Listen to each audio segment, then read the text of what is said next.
When it comes to the Winter Olympics, Norway is by far the leading nation, having won the most medals in history. I've come here to the Olympic Training Centre in Oslo to find out how advances in technology are helping this small nation compete at the highest level.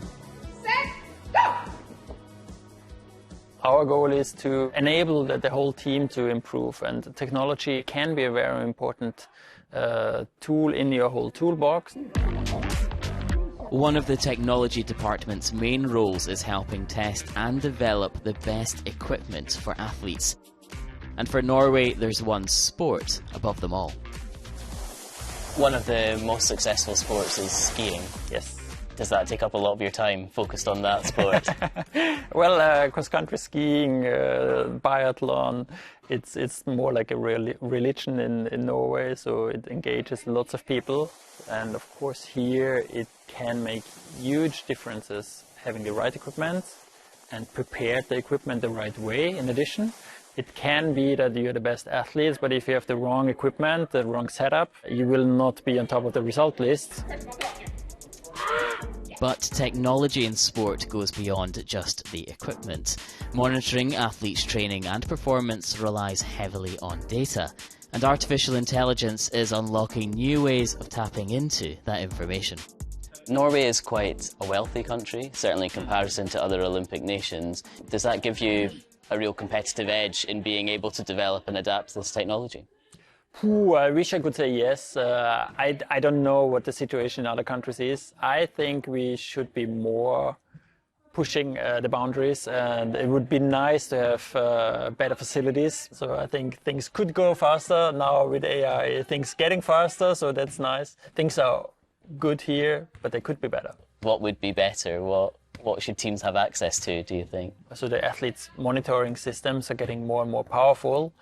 That's a very interesting topic because you can identify changes in your stress level, regeneration states, and are you getting fatigue, or should you reduce your training load? But also a very dangerous one, because we experience that people, athletes especially, they have to know their body. What is exciting you most about technology in sport at the moment?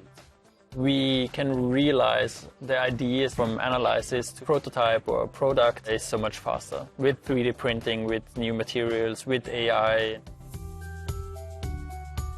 Of course, technology is not the only reason why Norway has so much Winter Olympic success. It's a small nation with a big culture of active living, and that goes beyond just winter sport.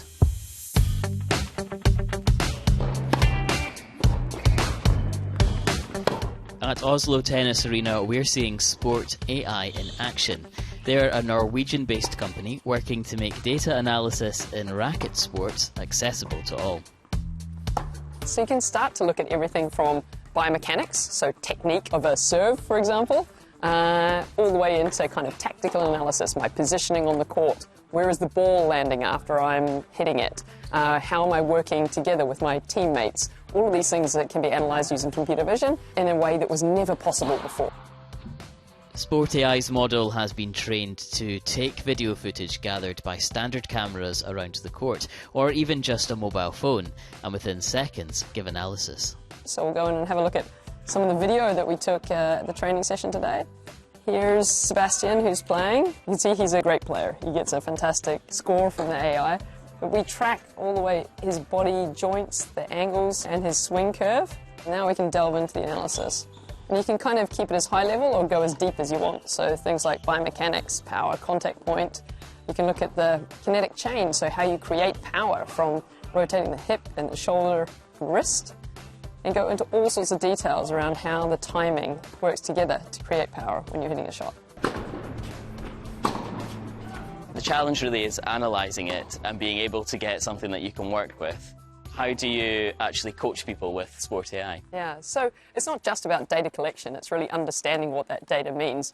For me, compared to my previous session, or to my peers, or compared to what my coach has been telling me to work on over the last few weeks, it's really putting it into that context and understanding what it's telling you. That's a fantastic one. The tool is able to deliver that information in different ways, including picking out highlights from a match Okay, you see the program is putting markers on your body. It's also being deployed by professional coaches to enhance their work. With new technology, there are always people that are resistant to adopt it. How is tennis adopting to this kind of tech? I see that more and more that, you know, the information coming from AI is something that players trust. Players have asked, well, I don't like analyzers because I don't want to see when I do things wrong. But, you know, you can turn it around to say, I use technology to show you what you're really doing well. And that is what, you know, we also have to remember, that this is not only to try to figure out what's wrong. You have to figure out also what's right. Yeah, okay. You've used new technology kind of throughout your career, I imagine.